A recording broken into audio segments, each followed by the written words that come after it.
T-Mac after 5 weeks on the road in Arizona. What's it feel like to be back home? It's good to be back home. You know, it's been a lengthy preseason, having trialists come and go. We've gotten through our first few phases of the camp, and as we come into our final phase here, getting our team ready, finalizing our roster, you know, everybody's excited as we get towards the 27th.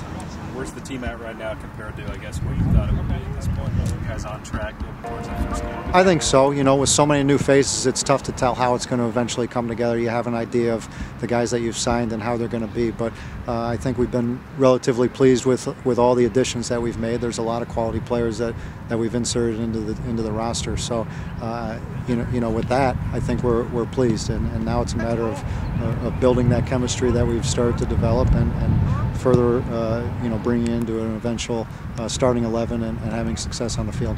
What stood out to you, and what did you guys work on today? Well, you know, having a few days off, getting back from Phoenix, I think just getting the guys back into moving and being in this environment again, it was a start.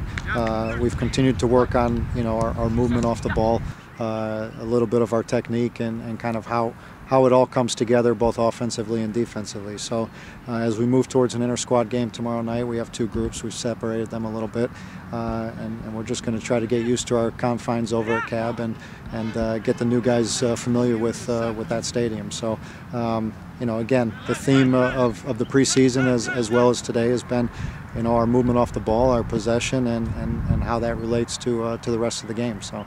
The vibe I get from you guys is that you're not really concerned with the talent, but I guess is the biggest question early on how quick will guys gel, how quick will things come together? Yeah, we have a lot of guys that haven't had you know, a lot of MLS experience. Obviously, we have some guys you know, in our veteran players that have been here that can kind of lead the way. But we have got experienced players from all over the world right now that are going to have to get integrated with how the league is and how an MLS game is. But from what we've seen so far, it seems like these guys aren't going to have a difficult time adjusting.